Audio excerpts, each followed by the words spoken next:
Astaghfirullah. Bismillahirrahmanirrahim.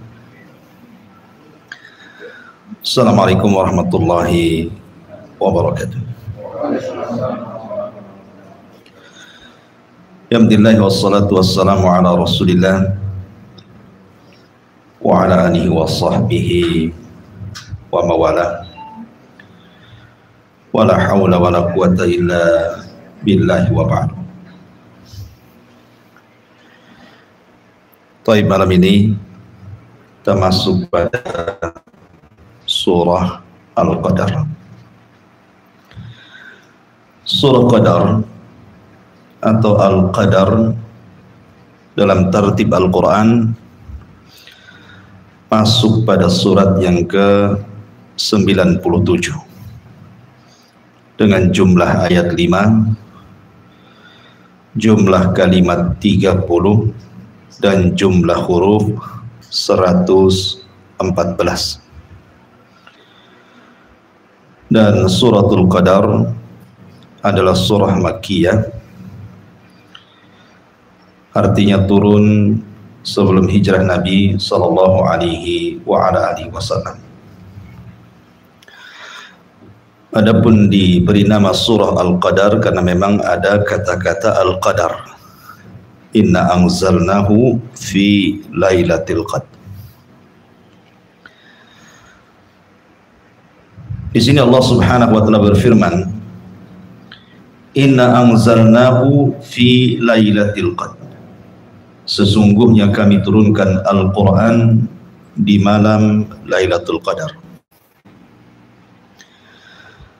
Ada sebuah kisah yang berkaitan dengan surah Al-Qadar, tetapi kisah ini dikatakan oleh Imam Ibnu Katsir sebagai kisah yang sangat mungkar, dan Al-Imam Al-Mizzi juga mengatakan kisah ini mungkarun jiddan. Tapi masyhur masalahnya, terutama kalau kita bicara tentang sejarah. Jadi ketika Hasan putra Ali radhiyallahu an tanazul, menyerahkan kekuasaannya kepada Muawiyah ibn Abi Sufyan, artinya dengan turunnya Hasan berarti berdirilah daulah Umayyah. Jadi para pendukung Hasan ini marah, kemudian datang kepada Hasan ibn Ali dan mencela dan mengatakan, ya musawwidal muslimin, atau ya mudillal muslimin, wahai orang yang merendahkan kaum muslimin. Jadi mereka mencela Hasan dan mengatakan, wahai orang yang merendahkan kaum muslimin, kenapa kau berikan kekuasaan kepada Muawiyah, kan gitu. Harusnya kamu tetap bertahan dengan kekuasaan itu. Tetapi mereka, orang-orang yang mencela Hasan ini tidak paham bahwa Nabi SAW pernah bersabda kepada Hasan ini, oh di antara cucuku ini akan ada satu orang, apakah itu Husain atau Hasan, yang akan mendamaikan dua kekuatan yang hendak berperang. Rupanya dimaksud hadis ini adalah Hasan ibnu Ali. Karena ketika pasukan hendak berperang antara kubu Hasan dan Muawiyah, maka Hasan lebih baik mengalah dan menyerahkan kekuasaan kepada Muawiyah, sehingga tahun itu disebut Amul Jamaah, tahun persatuan. Kan di zaman Ali kan perang terus, maka di zaman Hasan terjadi persatuan. Artinya apa yang dikatakan kepada Hasan dicelaan, Rasul ngomong lain, orang ini ngomong lain. Sampai akhirnya Hasan mengatakan, jangan kau cela aku, karena aku pernah mendengar Nabi SAW bersabda. Jadi suatu ketika Nabi SAW naik ke atas mimbar, kemudian diperlihatkan kepada Nabi SAW bahwa salah satu dari Bani Umayyah tiba-tiba naik ke atas mimbar. Maksudnya tiba-tiba berkuasa. Kemudian Nabi SAW terasa sempit dadanya. Kenapa bisa Bani Umayyah naik tahta dan menguasai kaum muslimin, sementara cucunya masih ada kan. Maka Allah Subhanahu wa taala menghibur Nabi sallallahu alaihi wasallam dengan menurunkan 2 surat dan mengatakan, ya Muhammad, jangan sedih karena Bani Umayyah berkuasa. Karena Allah Subhanahu wa taala berikan kepadamu 1, inna a'tainakal kautsar, dan yang kedua, inna anzalnahu fi lailatul qadr. Maka dengan turunnya 2 surat ini tenanglah hati Nabi sallallahu alaihi wasallam. Kemudian Rasul mengatakan, sesungguhnya kekuasaan Bani Umayyah tidak akan kurang dari khairu min alfi syahrin, tidak kurang dari 1000 bulan. Ya, kekuasaan Bani Umayyah tidak akan sampai melebihi 1000 bulan. Artinya cuman 84 tahun kurang lebih nanti akan runtuh dan kembali kepada kekuasaan Abbasiyah, Ahlul Bait. Kisah ini, sekali lagi, kisah ini nggak benar. Karena Imam Ibnu Katsir mengatakan mungkar hadisnya, dan Imam Mizzi juga memperkuat mungkar, artinya hadis ini maudhu, diciptakan setelah runtuhnya Bani Umayyah oleh orang yang membenci Bani Umayyah. Apalagi kemudian Nabi sallallahu alaihi wasallam mengatakan bahwa 1 malam kau berdiri di malam Lailatul Qadar itu lebih baik daripada kekuasaan Bani Umayyah selama 1000 bulan, 84 tahun. Kalimat ini tentu merendahkan Lailatul Qadar. Kalau bahasa Arabnya, jangan kau samakan pedang dengan tongkat, nggak akan sama. Kalau Anda menyamakan pedang dengan tongkat, sama dengan merendahkan pedang.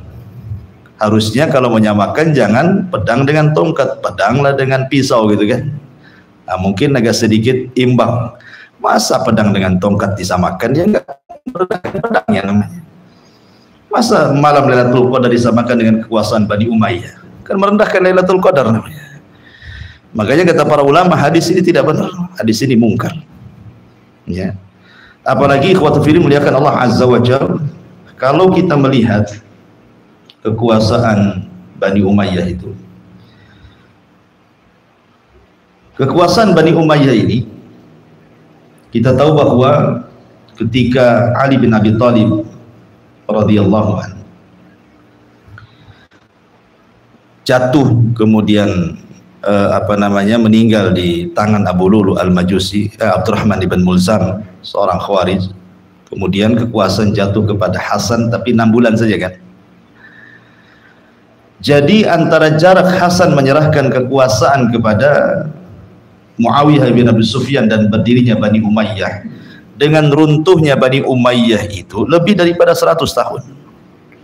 Artinya ini saja sudah tidak sinkron gitu ya. Kalau memang kekuasaan Bani Umayyah itu cuman 1000 bulan, dari fakta saja sudah menyalahi gitu. Makanya wajar kalau ulama kemudian melemahkan riwayat itu. Baik, kita masuk pada tafsir daripada surah Al-Qadar. Allah Subhanahu wa taala berfirman, inna anzalnahu fi lailatul qadr. Sesungguhnya kami turunkan Al-Qur'an di malam Lailatul Qadar. Kalimat inna, sesungguhnya kami, Quran sering menyebutnya inni, sesungguhnya aku. Inna, sesungguhnya kami. Apa bedanya aku dengan kami? Orang Arab kalau berbicara menggunakan dhamir jama', nahnu, kami, biasanya hendak mengagungkan sesuatu. Maka ketika Allah Subhanahu wa ta'ala menyebut dengan kalimat inna, sesungguhnya kami, bukan inni, sesungguhnya aku menurunkan. Setiap kalimat yang jatuh setelah dhamir jama' dalam Al-Quran, pasti setelahnya Allah akan menyebutkan sebuah perkara besar, perkara yang sangat agung, dan biasanya bicara tentang perbuatan Allah. Kalau ini sesungguhnya aku, biasanya bicara tentang zat Allah sendiri. Innani anallah, sesungguhnya aku adalah Tuhan kalian. Berarti bicara tentang dirinya. Tapi kalau inna bicara tentang perbuatannya, dan perbuatan yang jatuh setelah inna biasanya perkara besar. Seperti Allah mengatakan, inna anzalnahu fi lailatul qadr, inna a'tayna kal kautsar, ya. Atau inna nazzalna dzikra wa inna lahu lahafidun. Itu kan perkara-perkara besar. Maka di sini juga Allah mengatakan inna anzalnahu fi lailatul qadr. Sungguhnya kami menurunkan Al-Quran ini perkara besar. Turunnya Al-Quran ini bukan perkara kecil, perkara besar, karena ini mukjizat yang akan sampai di akhir zaman. Kalau kitab-kitab langit sebelumnya kan berakhir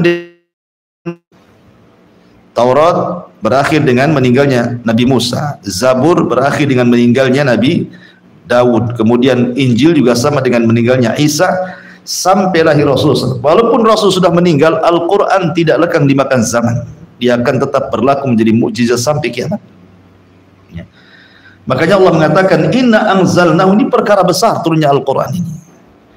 Kalimat anzalna, sungguhnya kami turunkan. Al-Quran itu turun dalam dua perkara.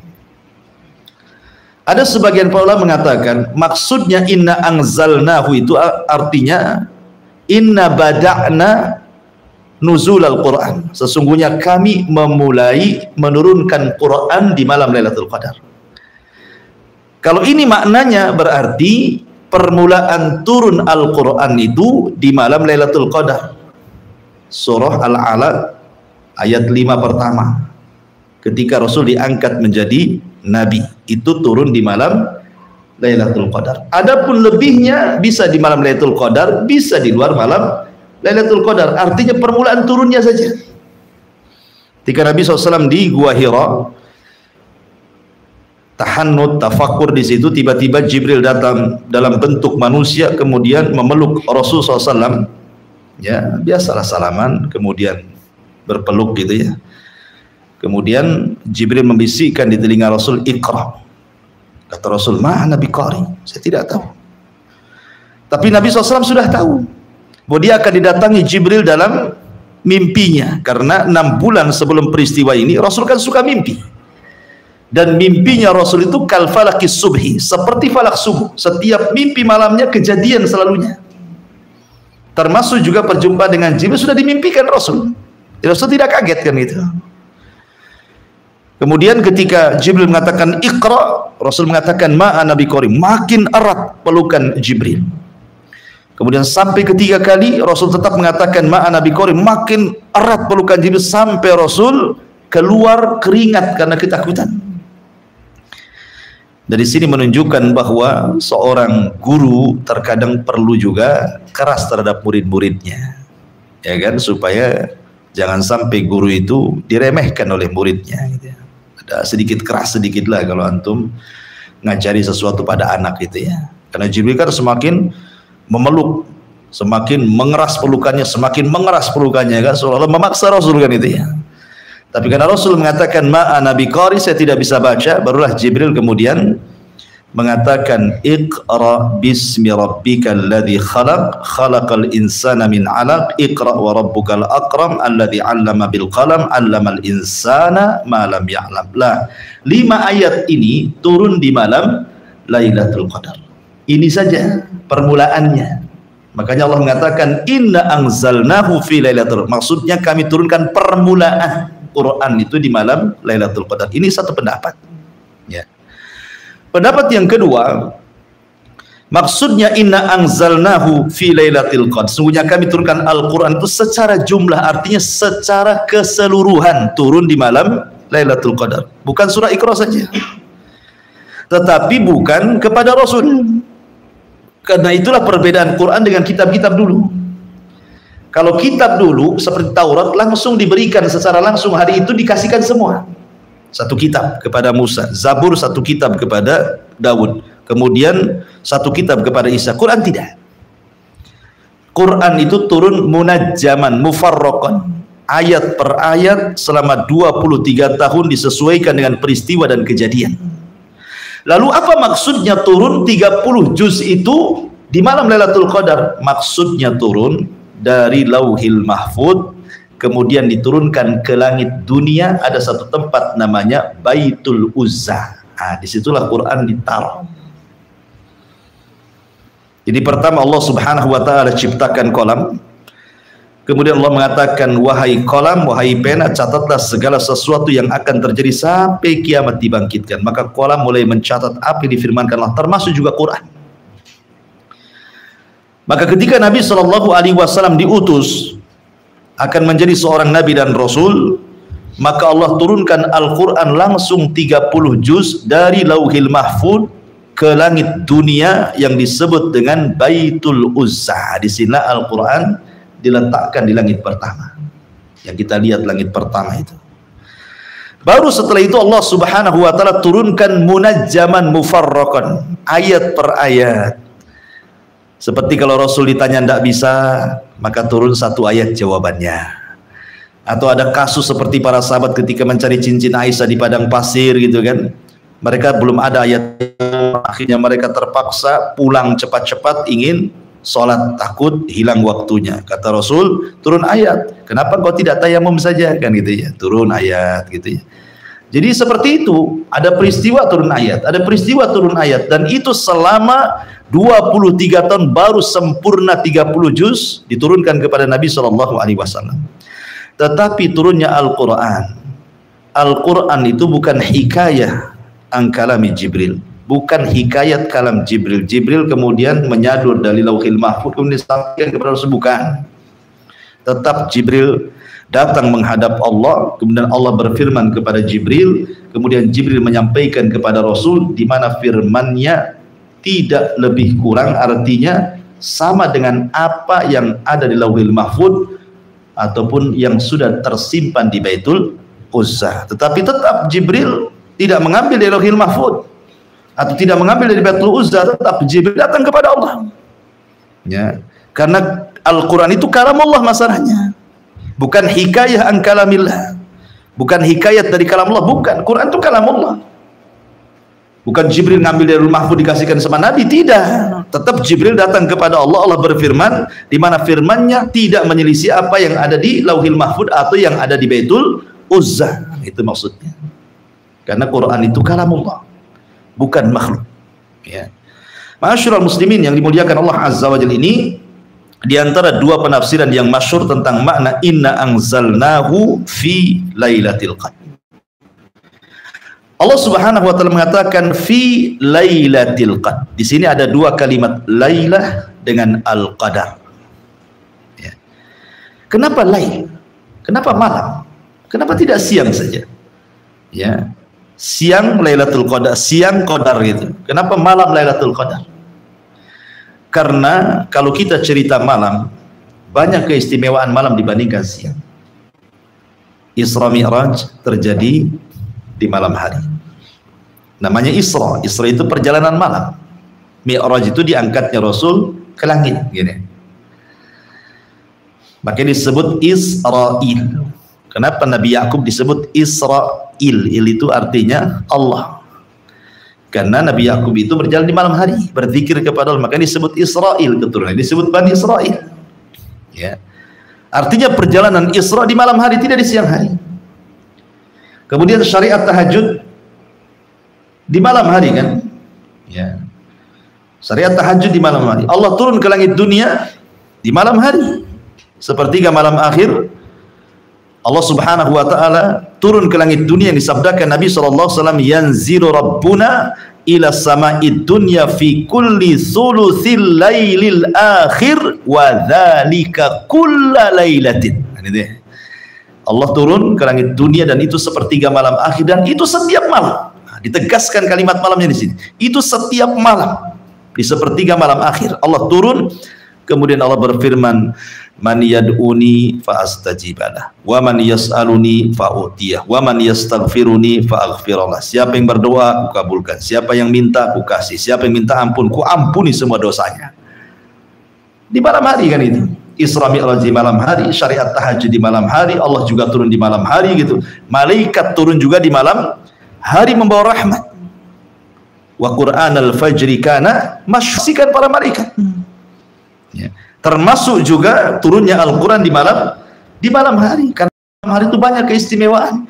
Di malam hari itu lebih tenang, lebih khusyuk kan itu ya. Ketika orang lagi tidur antum bangun tahajud kan lebih khusyuk. Mau riak sama siapa antum malam-malam? Kecuali antum live pakai Facebook sambil sholat gitu ya, mungkin kan itu. Artinya malam lebih khusyuk dibandingkan siang. Makanya Allah pilih malam sebagai turunnya Al-Quran. Dan hanya satu malam saja Lailatul Qadar gitu ya. Satu malam, artinya malam itu merajai seluruh malam dalam setahun. Adapun disebut qadar itu memiliki 3 makna. Ya. Al-Qadar ini ada yang mengatakan bahwa qadar itu artinya malam yang sangat mulia. Kalau orang Arab biasanya fulan dzatu qadarin, si fulan itu memiliki keistimewaan. Nah, gitu ya. Berarti malam itu disebut malam Lailatul Qadar karena banyak keistimewaan. Ya, bagaimana tidak? Malaikat turun, Jibril turun, dan orang yang beribadah satu malam sama dengan 84 tahun beribadah, atau bahasa Quran disebut 1000 bulan kan itu ya. Dan banyak keistimewaannya. Wajar kalau disebut Lailatul Qadri. Itu satu makna. Makna yang kedua disebut qadar, artinya sempit qadar itu. Makanya ada ayat yang mengatakan faman qudira alaihi rizqu falyunfik. Kalau Anda disempitkan rizkinya, banyak-banyak infak. Antum punya kunci motor? Tinggalkan motornya untuk saya. Antum jalan kaki, besok dapat mobil. Jadi faman qudira alaihi rizqu falyunfik. Kalau antum disempitkan oleh Allah rizkinya supaya dilapangkan, banyak infak. Berinfak dalam niat untuk memperbanyak harta, nggak ada masalah. Apa masalahnya? Bukankah Rasul mengatakan mana qasa min mali sedekah, tidak berkurang harta yang disedekahkan. Ya. Jadi kenapa kemudian malam itu disebut sempit Lailatul Qadri? Qadri itu malam yang sempit karena malaikat, kata Imam Ibnu Katsir ketika memberikan catatan kepada ayat surah Al-Qadar ini. Ketika turun dari langit ke bumi ini, adaduhum aktsar min adadil hasa. Jumlah mereka jauh lebih banyak dibandingkan jumlah kerikil di bumi. Satu truk kerikil saja antum tidak bisa ngitung. Ini malaikat lebih banyak dibandingkan jumlah. Akhirnya berdesak-desakan, jadilah sempit bumi itu. Ya, ini satu makna.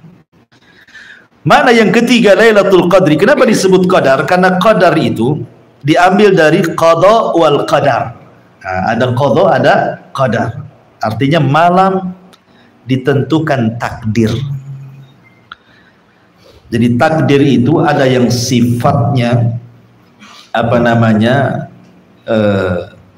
sifat umum, dan itu ada di Lauhil Mahfuz. Ada namanya takdir al-umri, seperti ketika janin dalam perut datang malaikat mencatat rizkinya, mencatat amalnya, bahagianya, celakanya gitu ya. Ada takdir yang ditentukan tahunan. Jadi penentuan takdir kita hari ini sampai tahun depan itu di malam Lailatul Qadar. Makanya Rasul mengatakan faman haruma khairu faqad hurim. Siapa yang diharamkan mendapatkan kebaikan di malam itu, maka hidupnya tidak akan berkah setahun kemudian. Ya, makanya jangan sampai satu malam sudah kita tunggu 1 tahun, tidur pula malam itu. Nah, ini kan sama dengan menghilangkan kebaikan 1 tahun gitu ya. Nah, ada takdir harian. Karena Allah itu kan setiap hari sibuk menghidupkan, mematikan, ngasih rizki, nyempitkan, ngasih musibah, ngasih senang. Setiap hari Allah seperti itu. Ya. Jadi fi kulli yaumin huwa fi sya'an. Pada setiap hari Allah itu punya kesibukan sendiri. Nah, jadi takdir terbagi 4. Itu disebut Lailatul Qadri karena malam itu penentuan takdir 1 tahun. Inna anzalnahu fi Lailatul Qadr. Kemudian Allah mengatakan wa ma adraka ma Lailatul Qadr. Al-Imam Sufyan Ibnu Uyainah, seorang alim min ulama'il Makkah, ya, guru daripada Imam Syafi'i. Imam Syafi'i itu masih remaja. Kalau sudah dapat tazkiyah rekomendasi dari Imam Sufyan Ibn Uyainah, berarti rekomendasinya luar biasa, umumnya. Dia ngasih rekomendasi kepada Imam Syafi'i umur 15 tahun jadi mufti. Gitu ya. Jadi mufti, ngasih fatwa. Bahkan sebelum 15 tahun usianya, sebelum balik sudah dibolehkan jadi mufti. Sampai ada kisah Imam Syafi'i itu ketika Ramadan gitu ya. Ada orang yang bertanya karena kecapean gitu ya, haus. Nah, akhirnya minumlah Imam Syafi'i kayak gini. Nah. Jadi ditanya, ya Imam Syafi'i, Ramadan, kenapa kau minum? Kata Imam Syafi'i, saya kan belum balik. Saya belum balik katanya kan. Orang belum balik kan belum wajib puasa kan itu ya. Nah, seperti itu Imam Syafi'i ya. Tapi kan dia sudah cerdas, belum balik dari mufti, subhanallah. Ya 9 tahun sudah hafal Quran, 12 tahun kita hafal kitab Muwatta'nya Imam Malik, 14 tahun sudah jadi mufti. Oh, luar biasa Imam Syafi'i. Kalau untuk baca biografinya takjub kita ini. Ya.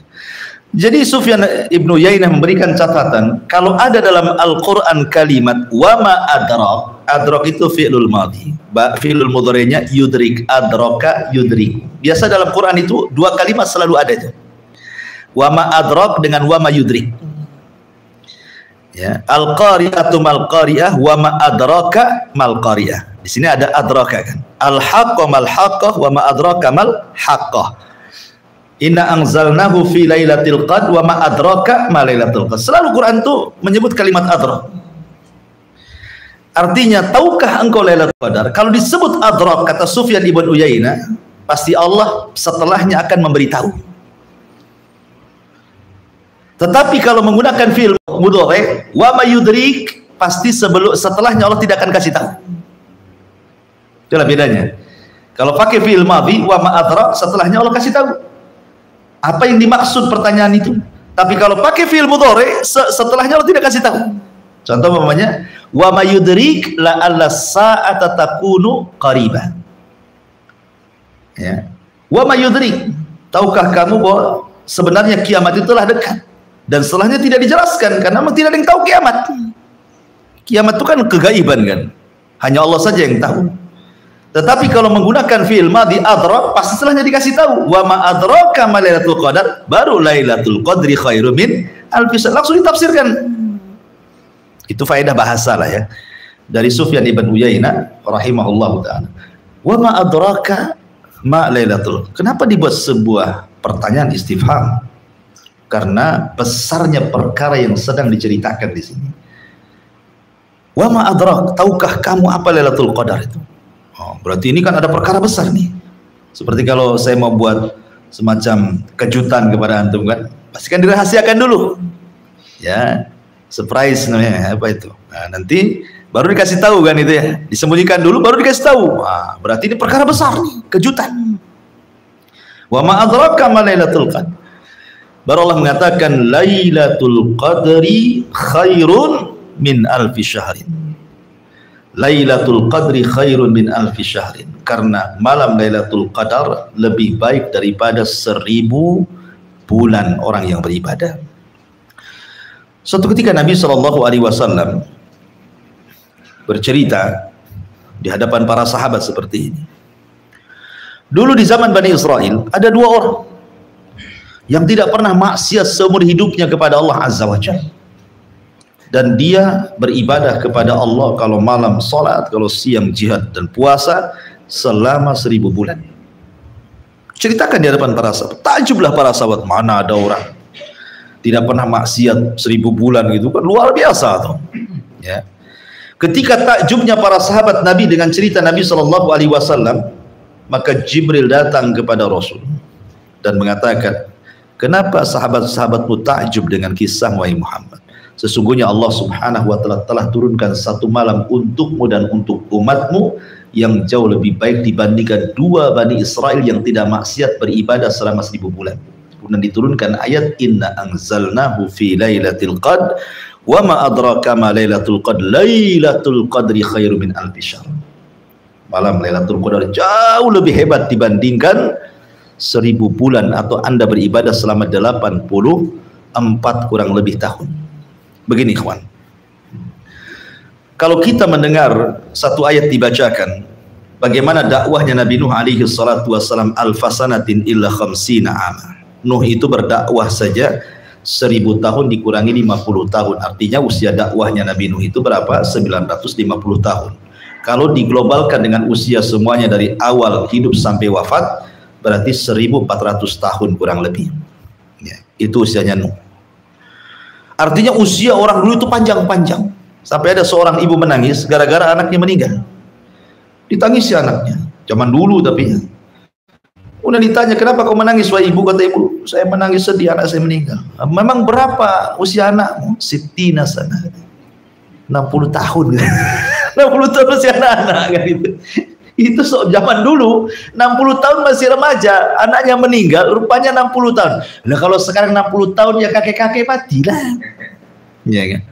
Tapi kan zaman dulu kan usianya panjang-panjang gitu ya. Oh, makanya usia orang dulu itu sampai ratusan tahun, di atas 1000. Tapi kalau kita melihat umat Rasul, siapa di antara kita, antum punya tetangga atau dalam keluarga antum yang ada melebihi 100 tahun? Kan jarang. Jarang sekali. Biasanya sebelum 100 tahun udah mati orang tuh. Apalagi sering saya katakan di zaman sekarang orang mudah mati kan, orang mudah mati. Dengan banyaknya kena virus saja banyak orang mati. Ya, nggak kena virus ya kena yang lain. Di jalan aja setiap hari kita bisa melihat orang mati, kadang-kadang masih remaja, anak sekolah gitu kan. Artinya makin ke sini itu walaupun sudah dibatasi usia, kata Rasul, umatku ini usianya berkisar antara 60 sampai 70 tahun saja. A'maru ummati baina sittina was sab'in. Kemudian kata Rasul, wa qalilun ma yajuzu dzalik. Jadi usia umatku itu berkisar 60 sampai 70 tahun. Kalaupun ada yang lewat 70 tahun, itu sedikit. Sedikit. Ada yang di atas 100 tahun ada, tetapi sedikit sekali dibandingkan dengan yang di bawah 100 tahun. Pasti sebelum 100 tahun itu atau sebelum 70 tahun kebanyakan meninggal dibandingkan yang di atas itu. Dari sini menunjukkan bahwa umat dulu itu memang Allah anugerahkan usia sampai ratusan tahun, bahkan sampai ribuan tahun. Tapi kan umat Islam itu usianya cuma 60 sampai 70 tahun saja. Itu mayoritas. Kalau di atas itu kan minoritas sedikit ya. Artinya bahwa logika ya, kalau usia pendek dengan usia panjang secara amal saja beda. Kalau usia panjang kan itu bisa sholat lama, bisa mengumpulkan pahala banyak gitu ya.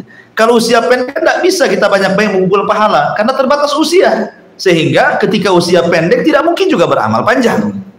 Karena amal itu disesuaikan dengan usianya kan. Lah dari sini dengan rahmat yang Allah turunkan kepada Rasul dan umatnya, kepada kita umat Islam, Allah berikan amalan-amalan yang ringan tapi bisa menjangkau amalan umat-umat yang panjang usianya, gitu maksudnya. Ya. Coba kalau seandainya Lailatul Qadar, anggaplah orang itu balik, laki-laki lah kita ambil 15 tahun. Kalau perempuan kan 9 tahun. Atau ihtilam atau haid ya. Jadi kalau seandainya di usia 16 tahun seseorang itu mendapatkan satu malam Lailatul Qadar, kemudian dia meninggal di usia 60 tahun, berarti berapa dia mendapatkan malam Lailatul Qadar itu? Nanti kalikan 84 tahun kan? Kan sama dengan usianya panjang juga kan? Bisa ratusan tahun juga kalau seandainya memang dibentukkan dalam bentuk usia kan? Kita pamannya 10 kali saja mendapatkan Lailatul Qadar, 10 kali saja. 10 kali 84 tahun kan? Sama usianya panjang juga jadinya kan, jatuh-jatuhnya. Dan itu kita habiskan untuk ibadah gak ada maksiat. Ya. Artinya bahwa Allah ingin menjelaskan bagaimana fadlu Lailatul Qadar, keutamaan Lailatul Qadar luar biasa gitu kan. Artinya jangan pernah sedih. Memang usia umat dulu panjang-panjang, amalannya panjang-panjang, tapi kita bisa menjangkau umat dulu dengan cara apa? Taharrau Lailatul Qadri, kata Rasul. Cari Lailatul Qadar itu. Karena Lailatul Qadri khairu min alfi syahrin. Biasanya kalau ngaji tafsir Lailatul Qadar, turun itu ke bumi lebih banyak jumlahnya dibandingkan kerikil yang ada di bumi. Bukan hanya malaikat, sampai pimpinan malaikat Jibril. Ruh di sini artinya Jibril. Para malaikat turun dan juga ruh. Lah, bukankah ruh itu Jibril dan Jibril bagian daripada malaikat? Kenapa dipisahkan? Kenapa mesti Jibril dipisahkan dari malaikat kan? Ini namanya atful khas alal am, mengatofkan sesuatu yang khusus kepada yang umum. Dan ini menunjukkan keistimewaan Jibril dari seluruh malaikat, dipisahkan karena memang dia pemimpin para malaikat. Dari sini menunjukkan bahwa Jibril tidak nganggur kan gitu ya. Karena ada orang mengatakan kan Jibril tugasnya menurunkan wahyu, Nabi tidak ada lagi. Duduk-duduklah Jibril sudah. Enak kali ngomong Anda ini. Jibril itu malaikat, dia pemimpin malaikat. Tiap hari dia memberi tugas kepada para malaikat, qada wal qadar. Ya. Jadi Jibril itu tiap hari itu penuh kesibukan memerintahkan malaikat yang lain, buatlah bumi ini gersang, buatlah bumi ini hijau, buatlah bumi ini hancur, buatlah bumi ini makmur, begitu seterusnya. Termasuk Lailatul Qadar, Jibril turun untuk memuliakan malam itu. Malam itu betul-betul dimuliakan oleh sampai Jibril turun, subhanallah. Di malam Lailatul Qadar itu, tanazzalul malaikati warruhu fiha biidzni rabbihim. Ingat, turunnya malaikat karena izin Allah. Dan turunnya malaikat di malam Lailatul Qadar itu artinya perkaranya izin Allah itu maksudnya bukan syar'i tetapi kauni. Bukan syar'i, kauni. Kenapa? Karena malaikat turun itu, kalau syar'i itu kan khusus menurunkan kebaikan saja. Ya. Allah menciptakan yang baik dan yang buruk. Tetapi Allah tidak merintahkan yang buruk, Allah merintahkan yang baik, kan gitu ya. Ya, ketika merintahkan yang baik namanya syar'i. Tapi ketika Allah menurunkan ada yang baik, ada yang buruk, itu namanya kauni. Kenapa? Karena malaikat turun dari langit ke bumi itu bukan sekedar membawa kebaikan saja, terkadang juga membawa keburukan, gitu maksudnya. Makanya di sini maksudnya izin kauni di sini. Karena malaikat kan turun kan kadang bawa bencana, kan kadang bawa tsunami, kadang bawa hujan puting beliung gitu ya. Kadang menghijaukan, kadang memakmurkan, kadang menurunkan Quran di sini gitu ya. Jadi ini izin dari Allah dalam bentuk kauni. Jibril, malaikat turun dan juga Jibril, dan ini keutamaan malam itu para malaikat turun untuk apa gitu ya?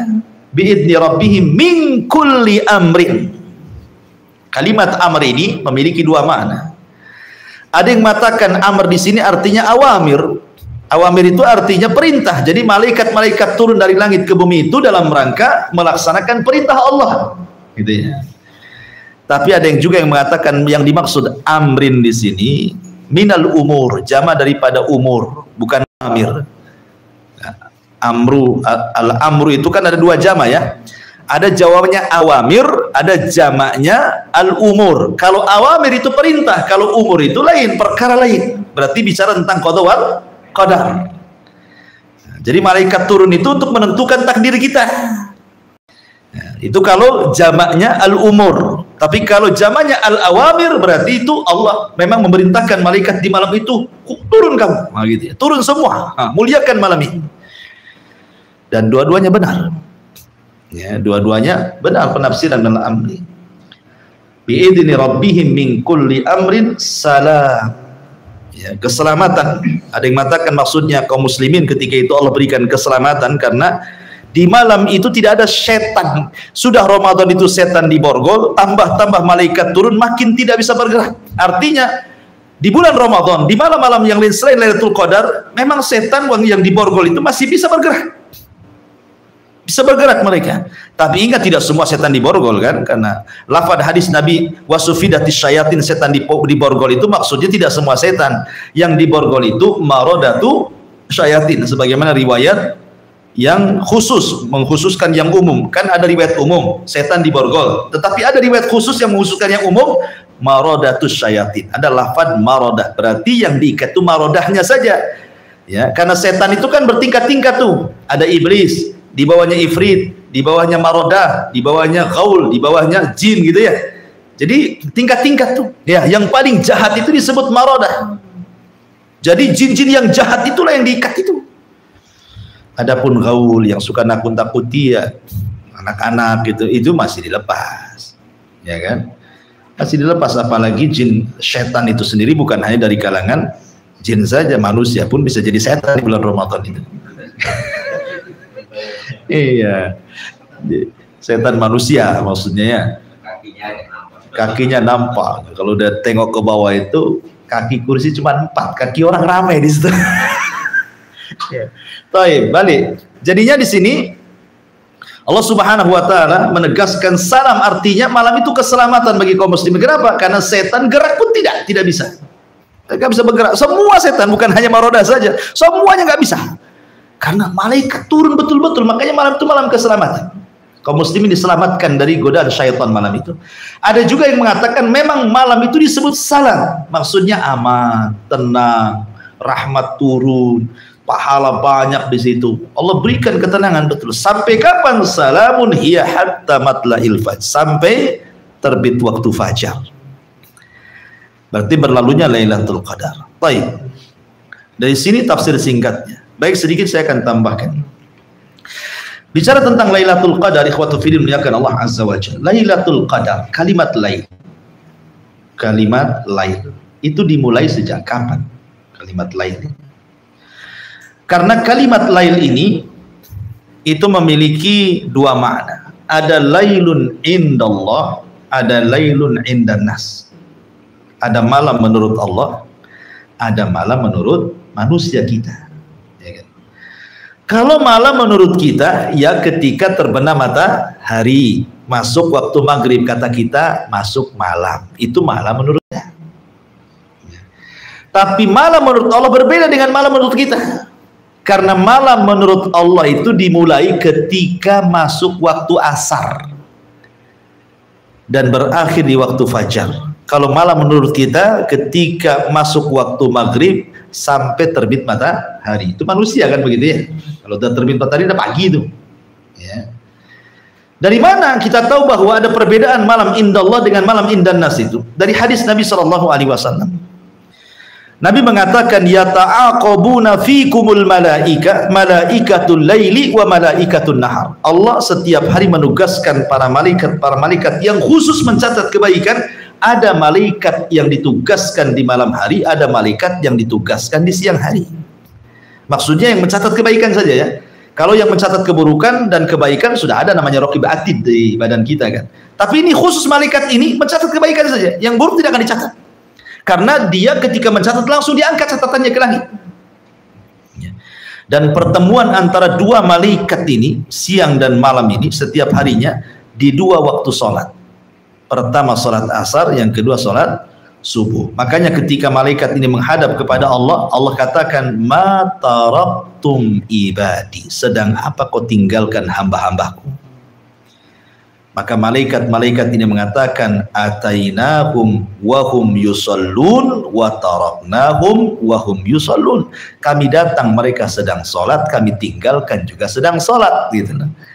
Maksudnya malaikat malam turun di waktu asar, mereka sedang sholat asar. Dalam waktu yang sama malaikat siang naik di waktu manusia sedang sholat asar.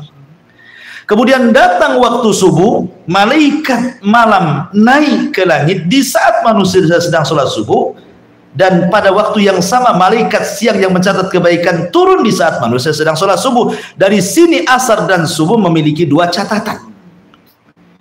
Kalau zuhur dicatat malaikat siang saja. Kalau asar dua catatannya, malaikat malam plus malaikat siang. Maghrib satu catatan malaikat malam saja. Kalau subuh dua catatan malaikat malam plus malaikat siang. Nah, kemudian zuhur asar satu catatan, apa zuhur saja. Berarti yang dapat dua catatan asar dan subuh kan. Makanya Rasul mengatakan man hafadhu ala baradaini dakhalal jannah. Siapa yang menjaga dua salat ini dijamin masuk surga. Karena dua pahalanya. Sudah dicatat malaikat malam plus juga malaikat siang gitu ya. Makanya kenapa para ulama ketika mentafsirkan hafidhu ala salawati was salatil wusta, jaga oleh kalian salat 5 waktu, terutama salat wusta, kata para ulama, salat wusta itu bisa jadi salat asar, bisa jadi salat fajar. Adapun salat asar karena ada nas hadis Nabi mengatakan seperti itu ketika perang Khandaq, datang waktu asar Rasul tidak bisa salat asar karena serbuan dahsyat sekali. Tahu-tahu waktu maghrib terpaksa Rasul salat asar di waktu maghrib. Malah Rasul dan berdoa, malah Allahu kuburahum wa buyutahumun nar, gitu kata Rasul. Mudah-mudahan Allah memenuhi kuburan dan rumah mereka dengan api neraka karena mereka sudah mengakhirkan salat wusta. Ini berdasarkan nas. Rasul mengatakan salat wusta itu salat asar. Tetapi subuh ini berdasarkan apa namanya? Karena subuh itu salat pertengahan. Memang betul-betul pertengahan, nggak ada gandengannya dia. Kalau siang ada gandengannya zuhur dengan asar, malam ada gandengannya maghrib dengan isya kan. Lah subuh ini kan nggak ada gandengannya, Bergandengan dengan mana? Nggak mungkin dia bergandeng dengan yang malam, nggak mungkin pula dengan yang siang. Makanya di tengah-tengah dia. Maka dari sini disebut wusta. Nah, jadi kalau antum membaca tafsir para ulama ketika membahas wusta itu imma fajar, imma asar. Cuma dua itu saja. Lah dari sini kita tahu bahwa ketika Allah menurunkan malaikat malam di waktu asar. Dari sini takrif definisi malam indallah adalah ketika masuk waktu asar. Pertanyaannya, Lailatul Qadar ini dimulai malamnya menurut Allah atau malamnya menurut manusia? Itu ya. Kalau malam menurut Allah berarti Lailatul Qadar dimulai waktu asar, itu sudah masuk Lailatul Qadar. Tapi kalau malam menurut manusia berarti Lailatul Qadar ketika masuk waktu maghrib, itu maksudnya. Di sini jadi khilaf ulama. Ya. Tetapi wallahu alam, kalau saya pribadi saya cenderung kepada bahwa malam di sini adalah indallah. Malam di sini adalah indallah menurut ketentuan Allah. Makanya orang yang i'tikaf, yang mau i'tikaf 10 malam akhir masuknya di waktu asar. Fikihnya kan seperti itu. Karena malam indallah itu dimulai waktu asar. Berarti kalau sudah malam Lailatul Qadar, antum sudah bisa waktu asar, antum bisa beribadah kepada Allah. Berdoa kan kepada Allah Subhanahu wa taala.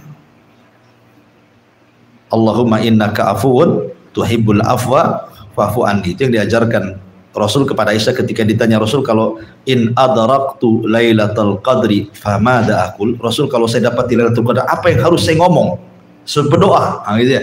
Maka Rasul mendoakan, bacalah ini wahai Aisyah, Allahumma innaka afun tuhibbul afwa fa'fu anni. Taib. Lalu kapan malam Lailatul Qadar ini? Masalahnya kan tanggal ganjil itu kan 5, 21, 23, 25, 27, 29 kan? Di mana tanggal Lailatul Qadar? Sebagian ulama mengatakan Lailatul Qadar itu setiap tahun tidak akan berubah. Setiap tahun jadi tanggal itu saja. Maksudnya tanggal 27. Ada ulama yang mengatakan seperti itu. Lailatul Qadar itu hanya ada di tanggal 27 bulan Ramadan. Nah, masalahnya itu kan penentuan 27 Ramadan pun masih bingung. Apalagi negara kita ini ada yang ikut pemerintah, ada yang ikut ormas kan gitu ya. Yang ikut pemerintah umpamanya dimulai hari Kamis, yang ikut ormas hari Jumat. Ini tanggal 27-nya kapan kan? Makanya kata para ulama, karena kita tidak tahu penentuan Lailatul Qadar, kalau bisa hidupkan aja lah semuanya. Ya, supaya pas dengan 27 gitu ya. Tapi ada juga yang mengatakan seperti Imam Ibnu Utsaimin dalam tafsirnya, dia mengatakan bahwa Lailatul Qadar itu yang rajih, dan ini pendapat mayoritas para ulama. Mayoritas para ulama, artinya jumhur para ulama mengatakan bahwa Lailatul Qadar itu berganti dari malam ke malam setiap tahunnya. Boleh jadi tahun kemarin 23, boleh jadi tahun ini 27. Boleh jadi tahun ini 27, tahun depannya lagi boleh jadi tanggal 29, atau boleh jadi tanggal 21. Wallahu a'lam. Ya. Kenapa demikian? Kenapa berpindah-pindah setiap tahunnya? Supaya manusia itu menghidupkan 10 malam akhir. Ya. Karena kalimat 10 malam akhir itu untuk ganjil genapnya kita tidak tahu. Menurut kita ganjil, menurut mereka genap kan itu. Sehingga karena tidak tahulah, maka hidupkanlah 10 malam, Anda pasti mendapatkan Lailatul Qadar. Dipastikan dapat. Nggak ragu. Ya, kalau 10 malam antum hidupkan, yakin 100% antum dapat Lailatul Qadar. Ya, makanya kata Rasul apa? Taharrau Lailatul Qadri fi ashril awakhir min Ramadan. Cari Lailatul Qadar itu 10 malam akhir Ramadan. Dari sini juga ada faedah bahwa al-a'mal bi khawatimiha. Sebuah amal itu ditentukan akhirnya, bukan awal, bukan tengah. Tapi sekarang kenyataannya di bulan Ramadan, mana yang lebih ramai, di awal, di tengah, atau di akhir? Di awal, ya kan? Masjid-masjid penuh, sandal pun sudah centang perenang itu. Saking banyaknya orang sampai sholat di sandal. Itu di awal tuh. 10 awal rajin. 10 tengah mulai bergeser tuh safnya, makin depan, makin depan, makin depan gitu. Bukan kita ke depan, safnya makin depan. Sudah 10 malam akhir, safnya di mall semua. Apalagi ada mall baru. Ya. Padahal penentuan amal itu kan ditentukan akhirnya, bukan awalnya kan itu. Harusnya semakin akhir kan semakin rajin orang itu. Tapi begitulah ikhwatu fiddin, terkadang manusia itu tidak digoda setan karena setan sudah diborgol, hawa nafsu pula yang goda dia. Orang itu kalau seandainya Allah tidak ciptakan setan pun orang tetap jahat. Karena kejahatan itu bukan hanya dari setan saja, dari dorongan hawa nafsu. Hawa nafsu kita lah yang kemudian akhirnya kita jadi jahat. Ditambah-tambah godaan setan, itu kejahatan terstruktur, namanya kuadrat namanya.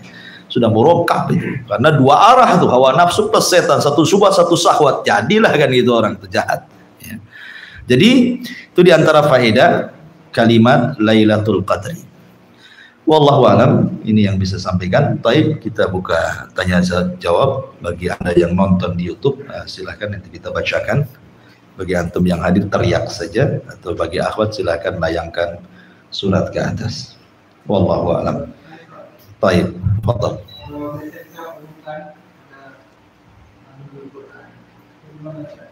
Apanya? Nuzulul Quran itu di malam Lailatul Qadar. Dan tadi sudah saya katakan Lailatul Qadar itu di atas tanggal 20. Bukan di tanggal 17. Tanggal 17 belum turun lah Quran. Ya, Quran kan turun inna anzalnahu fi lailatul qadar. Lailatul Qadar kapan? Lailatul Qadar itu di bulan Ramadan, lebih khusus lagi di 10 akhir Ramadan, lebih khusus lagi di setiap tanggal ganjil, berarti di atas tanggal 20. Nah, gitu ya. Itu nuzulul Quran tuh. Imma 21, 23, 25, 27, 29. Antara tanggal-tanggal ini lah turun Quran turun.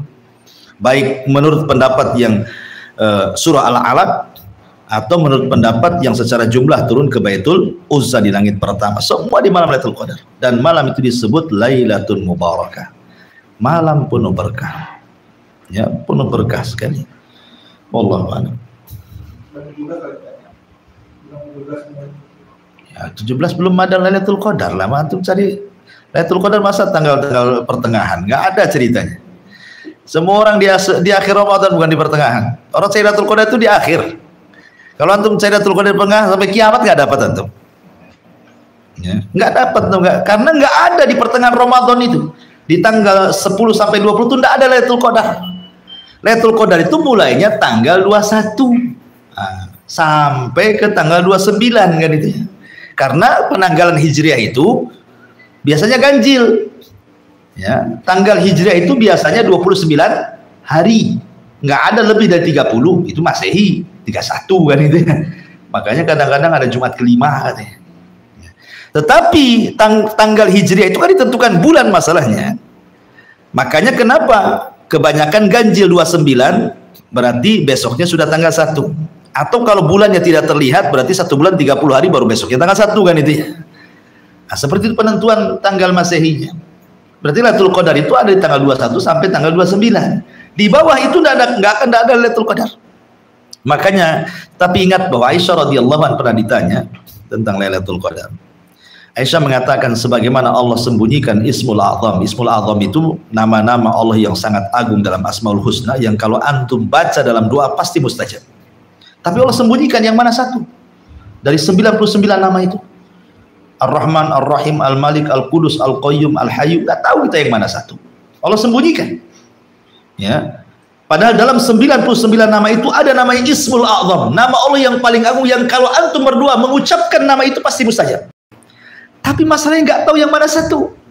Makanya antum kalau berdoa disunahkan baca Asmaul Husna. Kalau antum baca semua pasti ketemu tuh Ismul A'zam itu kan.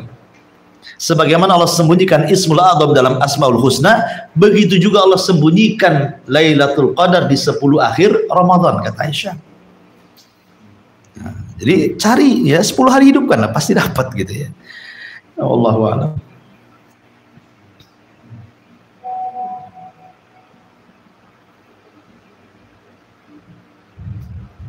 Baik, di sini ada pertanyaan dari Syarif Junaid. Assalamualaikum Ustadz, mau tanya apakah kita harus mengakhiri puasa apabila di Mekah sudah sholat Id? Ingat ya, begini ya. Jadi yang di YouTube perhatikan. Ulama berselisih pendapat tentang masalah matla. Matla itu penentuan kapan Ramadan. Sebut matla. Dan kata Syalbani rahimahullahu taala ada 3 pendapat yang pendapatnya banyak, cuman yang paling masyhur itu 3.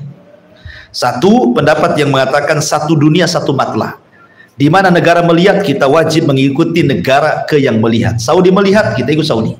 Itu disebut satu matlah, nama satu dunia. Dan itu berdasarkan hadis, idza ra'aitumuhu fasumu wa idza ra'aitumuhu faftir.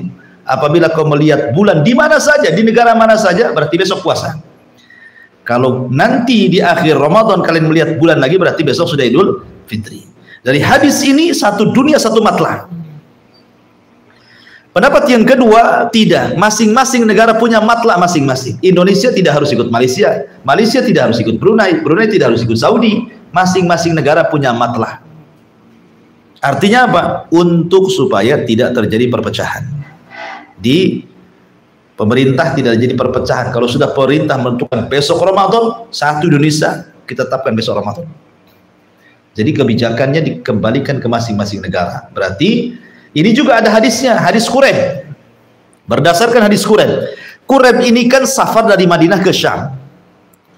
Di Syam itu puasa hari Jumat. Kenapa? Karena Muawiyah melihat bulan di hari Jumat, makanya mereka puasa di hari Jumat. Ketika mereka Kamisnya meneropong bulan, kemudian maghribnya terlihat, Jumatnya mereka puasa. Di pertengahan Ramadan, Quraib pulang ke Madinah, berjumpa dengan Abdullah bin Abbas radhiyallahu anhu. Kemudian Quraib bertanya, di Madinah ini puasa hari apa? Kata Abdullah bin Abbas, hari Sabtu. Nah, berarti sudah berselisih itu kan? Syam hari Jumat, Madinah hari Sabtu. Kemudian kata Quraib ini, tidak cukuplah Muawiyah melihat bulan kalian, kenapa kalian mengikuti catatan sendiri? Kata Abdul, beginilah yang diperintahkan Rasul. Apabila kami tidak melihat bulan, suruh genapkan kan itu. Fa in ghumma alaikum faqdurulah, kata Rasul. Kalau tertutup awan bulan itu, genapkan 30 hari. Karena kami tidak melihat bulan di hari Kamis, ya kami genapkan hari Sabtu puasa, gitu maksudnya. Dari sini hadis Quraib menunjukkan bahwa apa? Syam sendiri, Madinah sendiri. Berarti pendapat yang kedua, masing-masing negara punya matlah, gitu maksudnya. Pendapat yang ketiga, negara yang berdekatan boleh bergabung. Indonesia, Malaysia, Brunei, jadi satu saja. Kan berdekatan. Ya, kecuali kalau Indonesia dengan Saudi kan jauh gitu ya. Nah, itu 3 pendapat. Tetapi kata beliau, Syalbani mewanti-wanti bahwa yang lebih kuat dalil memang satu dunia satu matlah secara dalil. Ya. Karena jelas Rasul mengatakan apabila melihat bulan puasalah tanpa menyebut di mana negara. Tetapi secara persatuan kaum muslimin sebaiknya diserahkan kepada pemerintah masing-masing. Nah, maka sebaiknya kita ikut pemerintah saja. Kalau kata pemerintah besok puasa, puasa. Perkara-perkara besar biar pemerintah yang ngatur. Ya. Jadi itu lebih aslam, karena bagaimanapun masuk kepada firman Allah Azza wa Jalla, atiullah wa atiur rasul wa ulil amri minkum. Sesuai dengan pertanyaan, apakah kita harus mengakhiri puasa apabila di Mekah sudah sholat Id? Ya nggak ada urusan, di sana sholat Id, di sini belum, ya kita ikut pemerintah lah. Kembali kepada masing-masing negara punya matlah kan, itu punya kebijakan gitu maksudnya. Jadi tidak harus ikut negara lain. Wallahu a'lam. Dari bawah. Nah, banyak nih pertanyaan. Iya, Umahat nomor 5. Ini pakai nomor-nomoran. Jadi nomor 1, nomor 3. Assalamualaikum. Ustadz Afwan, pertanyaan Ana tidak sesuai dengan tema. Nah, kenapa itu tidak sesuai dengan tema?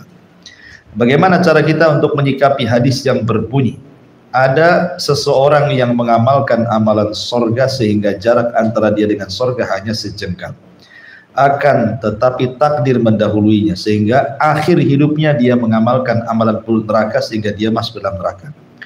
Begitupun sebaliknya, ada seseorang yang mengamalkan amalan penduduk neraka sehingga antara jarak dia dengan neraka tinggal 1 jengkal. Ya, sebenarnya bukan 1 jengkal, 1 hasta hadisnya. Tapi takdir mendahuluinya sehingga di akhir hidupnya dia mengamalkan amalan ahli surga, maka dia pun masuk ke dalam surga. Hadis ini memang banyak redaksi, tetapi ada redaksi yang jelas. Ketika Rasul mengatakan sesungguhnya ada penduduk surga yang mengamalkan amalan ahli surga hatta ma yakunu bainahu wa bainal jannah illa dhira, sehingga antara jarak dia dengan surga itu tinggal 1 hasta. Maksudnya amalan itu ada riwayat fi ma yadharu indan nas. Maksudnya orang ini beramal amalan ahli surga itu hanya untuk riya kepada manusia gitu maksudnya. Jadi ada orang yang beramal dengan amalan ahli surga Maksudnya yang tampak bagi manusia. Seolah-olah manusia melihat dia itu amalannya ahli surga, padahal di hadapan Allah tidak seperti itu maksudnya. Ya. Jadi manusia melihat bahwa orang ini, wah ini kayaknya dekat dengan surga ini. Kenapa? Komusi terus, tidak pernah maksiat dohirnya, gitu maksudnya kan. Sehingga antara dia dengan, menurut kita, oh mungkin ahli surga orang itu. Saya lihat kan manusia kan kita hanya bisa melihat dohir saja kan, tidak mungkinlah batin orang itu kita lihat. Ya. Artinya bahwa hadis ini menceritakan tentang orang riya. Hadis ini menceritakan tentang orang riya karena ada kalimat fima yabdulin nas. Nah gitu ya, riwayatnya itu. Jadi ada orang yang beramal dengan amalan ahli sorga menurut pandangan manusia gitu maksudnya. Sehingga jarak dia dengan sorga itu tinggal satu hasta. Tiba-tiba dia mengamalkan amalan ahli neraka, masuk Allah masukkan ke neraka. Ya karena amalan sorganya semua atas dasar riya. Sebab kalau seandainya dia itu betul-betul mengamalkan ahli sorga, betul-betul ikhlas, tidak ada riyanya, tidak mungkin diakhiri dengan su'ul khotimah. Mustahil. Kenapa? Karena Allah yang mengatakan fa amman a'ta wattaqa wa saddaqa bil husna fasanuyassiru lil yusra.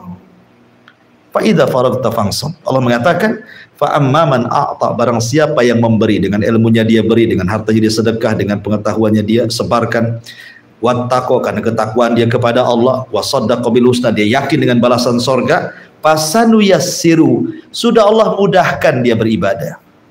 Lil yusra, Allah mudahkan lagi. Dia sudah mudah sholat, Allah mudahkan lagi, lebih mudah lagi sholat. Sudah mudah puasa, Allah mudahkan lagi puasa, lebih mudah lagi puasa. Sudah mudah bersedekah, Allah mudahkan lagi, makin rajin bersedekah. Ya, ketika seseorang beramal dengan amalan ibadah dan ibadah melahirkan ibadah yang lain, ibadah yang melahirkan ibadah yang lain, maka ditutup seperti itu. Makanya Allah mengatakan faida faragta fansab. Kalau engkau selesai beribadah, lakukan ibadah yang lain. Ya. Jadi hadis itu bicara tentang masalah orang riya. Karena kalau orang betul-betul ikhlas karena Allah, dia beribadah terus, mustahil orang itu diakhiri dengan su'ul khotimah. Karena kebiasaan orang-orang yang di ujung kematian biasanya orang itu tobat. Ya kan, antum aja belum sakaratul maut udah tobat, ampun bang jago antum gitu ya, ampun kalau udah sakit tuh kayaknya dosa itu teringat semua, ya kan, rata-rata kan seperti itu orang yang sudah lagi sakit parah itu. Makanya antum lihat orang yang sehat dengan orang sakit itu paling banyak yang dikira orang sakit biasanya. Nggak percaya datanglah ke Al-Bros itu. Kalau orang Islam istighfar, orang datang pun pasti nasihati, nyebut apa, bingung dia. Karena suruh nyebut saja kan. Artinya bahwa kan intinya bahwa ini cerita tentang orang riya ya. Wallahu a'lam. Ada dua. Oke, kita baca lagi. Apa tanda kita mendapatkan malam Lailatul Qadar? Ini baru sesuai tema. Tanda-tanda yang jelas menurut para ulama cuma satu. Tanda-tanda yang paling jelas kita mengetahui malam itu Lailatul Qadar cuma satu. Ketika sudah berlalu Lailatul Qadar. Itu yang paling jelas. Ya. Jadi memang sengaja Allah berikan tanda-tanda yang paling jelas itu justru setelah Lailatul Qadar berlalu. Dari mana kita tahu? Dari cahaya matahari. Kalau malamnya Lailatul Qadar kemudian besoknya hujan gitu ya, atau matahari kok bikin kadang-kadang kita beberapa menit saja mandang matahari tidak kuat karena silaunya, kok pagi itu enak mandang matahari, tidak silau di mata ya, la syu'a fi, tidak ada cahaya matahari, redup mataharinya. Berarti kalau mataharinya redup kayak mau hujan gitu ya, mau mendung, berarti ketahuilah malam harinya itu Lailatul Qadar ya. Tanda yang jelas itu justru ketika berakhir. Ada ulama yang berusaha untuk mencari-cari tanda-tanda. Akhirnya kemudian menyimpulkan bahwa tanda Lailatul Qadar itu malamnya la har wala bar, artinya tidak panas dan tidak dingin, sepoi enak dalam badan. Dan ini hanya bisa dirasakan orang sehat. Kalau orang demam tidak bisa lah. Kan itu. Orang demam mana bisa merasakan tidak panas tidak dingin, dia aja menggigil kan itu. Ya.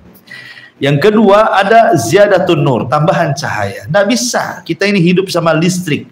Hampir di semua jalan ada tiang listrik, ada listriknya lagi. Cemana kita bisa tahu tambah cahaya? Ini hanya bisa diketahui orang yang di tengah padang pasir, yang di tengah lautan yang tidak listrik. Tahu dia ada cahaya tambahan. Ya kan? Ini diantara, kemudian juga angin tidak terlalu, ya sepoi-sepoi lah bahasanya. angin itu. Kemudian juga kalau dia ingin kalau Allah berikan taufik bagi dia mendapatkan Lailatul Qadar, Allah tambah ziyadatul iman. Imannya Allah tambahkan. Tahu antum rajin malam itu. Nggak tahu pokoknya antum rajin malam itu. Kok baca Quran enak, nggak pernah sariawan gitu. Ya. Tahu kan orang sariawan kan haus terus berhenti. Nah, atau malam itu kok enak kan dia ngaji. Qiyamul Lail. Pokoknya enak. Itu kata ulama ada ziyadatul iman. Nah, Allah berikan taufik. Tapi kalau orang malas kok malam itu ngantuk aja kan, ya, nah itu ya, karena malam kemarinnya begadang atau sampai siang tak tidur. Makanya sebaiknya kalau sudah tahu antum akhir Ramadan itu sempatkanlah kailulah siangnya. Ya, maksudnya tidur siang. Karena tidur siang ini manfaat untuk supaya kita bisa begadang di malam hari. Rasul itu membenci bergadang setelah Isya. Tetapi khusus di 10 akhir Ramadan justru dianjurkan menghidupkan malam. Menghidupkan malam ini, ikhwan, bukan berarti harus umpamanya seseorang kemudian menghidupkan tidak tidur dari asar sampai subuh gitu kan. Kalau itu terjadi, alhamdulillah. Dan antum bisa mendapatkan hadis Nabi SAW, man qama lailatul qadrin imanan wa ihtisaban ghufira lahu ma taqaddama min dhanbi. Barang siapa menghidupkan malam dengan qiyamul lail, dengan zikir, baca Quran, penuh dengan harapan dapat pahala gitu ya, dan keyakinan bahwa itu perintah Allah, maka Allah akan ampuni dosa-dosanya. Tetapi kalau memang orang itu sudah berusaha, rupanya baru sepertiga malam antum hidupkan, antum sudah loyo tidur gitu ya, nanti 1 jam antum bangun lagi, zikir lagi ya. Nah, atau mungkin karena ada kesibukan apa sehingga hanya bisa menghidupkan sepertiga malam saja, atau 2/3 malam saja, atau separuh malam saja, tetap dapat keutamaan Lailatul Qadar. Ya, cuman kan beda menghidupkan malam Lailatul Qadar, orang yang menghidupkan full 1 malam dengan separuh malam, dengan 2/3 malam, dengan 1/3 malam kan berbeda. Seperti sholat lah. Orang sholat itu kan terkadang dapat pahala 1/10, ada yang 1/9, 1/8, 1/7, 1/6, 1/5, 1/4, 1/2 kan begitu ya. Maka orang menghidupkan malam juga sama. Ya. Tapi Anda bisa bayangkan loh. Sekarang antum baca Quran, Rasul mengatakan man qara harfa min kitabillah falahul hasanatu wal hasanatu bi asyri amsalihha. La aqulu alif lam mim harfun walakin alifun harfun lamun harfun mimun harfun. Kata Rasul, siapa yang membaca 1 huruf dalam Al-Quran saja, maka dia dapat 1 pahala dikali lipat menjadi 10 kali lipat pahala. Aku tidak katakan alif lam mim 1 huruf, tapi alif 1 huruf, lam 1 huruf, mim 1 huruf. Maknanya begini, kalau antum baca di malam Lailatul Qadar, inna anzalnahu fi lailatul qadar, 1 huruf ada inna, ada alif kan di situ. Inna. Berarti antum ketika membaca inna berarti sama dengan antum mengulang-ulang selama 84 tahun. Berarti 84 tahun kali 10 pahala. Itu 1 huruf tuh. Itu maksudnya ya. Inna, ada nun di situ. Nah, dapat lagi 10 pahala kan? Nah, berarti antum seolah-olah membaca nun ini 84 tahun kurang lebih dikali 10 pahala. Tuh. Kalau antum bacaan saja diulang-ulang, inna atainakal kautsar atau inna anzalnahu fi lailatul qadar, berapa tuh dapat? Ini baru 1 ibadah, baru sholat. Sekarang orang bersedekah mudah, ada handphone, ya kan? Antum bisa sedekah malam itu, bisa transfer kemana-mana kan, ke lembaga-lembaga kan, bisa aja, tidak harus keluar dari masjid. Nah, jadi kalau 1 kebaikan saja semua dikali lipatkan 84. Jadi kalau orang yang menghidupkan semakin banyak ibadah, ya semakin banyak jelas pahalanya kan, karena dilipat gandakan 84 tahun kali dengan pahala itu kan. Nah, gitu maksudnya. Nah, tetapi sebaiknya hidupkanlah malam itu semuanya. Nah, itu lebih baik. Makanya kan perlu persiapan. Nah, kalau sudah tahu ini 10 akhir Ramadan, siang itu banyak-banyak istirahat. Ya, kan setahun kan cuma 10 hari saja. Kalau setahun tuh lama, ketemu 10 hari saja. Antum loh setiap malam bisa begadang cari kuliner itu. Kadang jam 1 balik. Lailatul Qadar kok tidak bisa kan? Nggak masuk dia kan? Kita bisa ngobrol sama kawan itu, apalagi udah catur, gudang garam, kopi pahit, itu. Jam 3 dia bisa begadang coba. Kok bisa tuh kayak gitu? Sementara Lailatul Qadar kok berat sekali. Makanya ini berhubungan dengan taufik. Berhubungan dengan taufik dari Allah, maka minta kepada Allah ya taufik agar bisa mendapatkan Lailatul Qadar. Wallahu a'lam. Ini ada juga pertanyaan dari Musdalifah. Assalamualaikum warahmatullahi wabarakatuh. Afwan Ustaz mau bertanya, bagaimana bagi orang ketika puasa sakit mahnya kambuh? Orang ini tidak pernah puasa ketika Ramadan. Bagaimana pendapat Ustaz? Iya. Allah mengatakan di dalam Al-Qur'anul Karim, "Faman kana minkum maridhan aw faman kana minkum maridhan."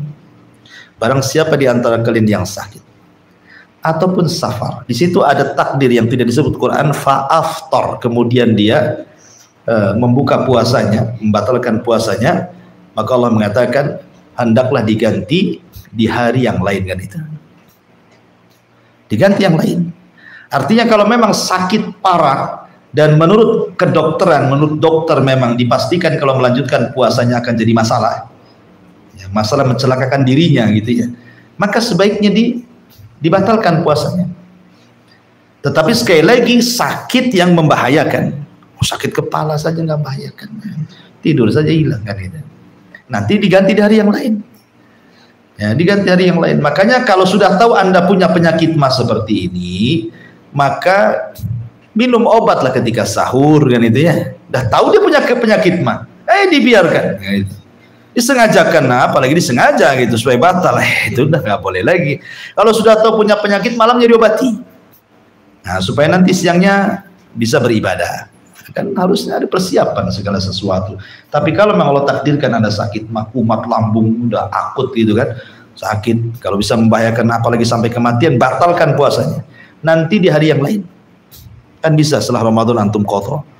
Ya, ini yang pertanyaan perempuan berarti di qadha. Ingat, qadha itu bagi perempuan segera. Ini penyakitnya perempuan, qadha Ramadan nunggu Sya'ban biasanya tahun depan. Kan itu kebiasaannya. Nah, memang Aisyah itu mengganti qadha Ramadan di Sya'ban karena memang Sya'ban itu ada keistimewaan di mana Rasul lebih banyak puasa sunnah hampir 1 bulan di bulan Sya'ban kan, karena memang tempat diangkatnya amalan. Makanya Aisyah mengakhirkan qadha sampai Sya'ban. Tapi jangan pula mendekati Ramadan. Kenapa? Karena perempuan itu ada haidnya. Ada haidnya masalahnya kan. Berarti kalau memang Sya'ban, dari permulaan Sya'ban Anda qadha. Jangan pula hampir 1 minggu mau Ramadan Anda qadha, pas qadha keluar pula haidnya. Nah, punya utang lah setahun ya kan. Makanya kenapa Rasul menekankan puasa dalam hadis Rasul, man sallatil mar'atu khamsaha wa shamat syahraha wa ata'at ba'laha wa hafizat farjaha qila laha udkhulil jannah min ayyi abwabi samaniyati sya'at. Apabila wanita menjaga 5 waktu salatnya. Kenapa wanita yang harus menjaga 5 waktu salat? Karena wanita itu ada haidnya. Udah tahu nih mau datang haid, datang waktu zuhur, nanti ceritanya. Pas mau sholat keluar pula haidnya kan. Makanya perempuan harus lebih menjaga lagi sholat 5 waktu. Kalau sudah tahu kebiasaan haidnya datang. Ataupun kata Rasulullah, barang siapa yang menjaga sholatnya, kemudian menjaga puasa Ramadannya, maksudnya menjaga puasa Ramadan ketika qadha. Segera qadha. Jangan kemudian datang haid, masuk pula Ramadan tahun depan, berdosa Anda. Kemudian siapa yang taat dengan suaminya, siapa yang menjaga kemaluannya, silahkan masuk surga 8 pintu mana yang wanita sukai. Sampai 8 pintu surga dipersilahkan. Kalau laki-laki kan susah mendapatkan 8 pintu. Tapi walaupun demikian, ini saja suka diremehkan perempuan. Udah tahu dia ada datang bulan. Nah, kan? Makanya saya sarankan, kalau memang ini hakikatnya seperti ini, ya nggak apa-apa, batalkan, nanti ganti di hari yang lain. Tetapi ingat, dibatalkan itu walaupun batal bukan berarti kalau sudah batal seenaknya kayak bulan Ramadan akhirnya makan segalanya gitu ya. Bukan, tetap menghormati orang puasa. Jadi batalkan itu sekedarnya saja dibatalkan, puasa lagi ya, puasa lagi gitu. Memang dia tidak berpuasa, tetapi ketika dia berpuasa lagi menghargai orang puasa kan. Ini enggak sudah batal gara-gara sakit minum es depan orang yang puasa. Gitu ya, nelak lah orang yang berpuasa jadinya. Wallahu a'lam. Ya. Baik, ini saja karena sudah 9:30. Subhanallah bihamdika asyhadu an la ilaha illa anta astaghfiruka wa atubu ilaik. Allahu ta'ala. Assalamualaikum warahmatullahi wabarakatuh.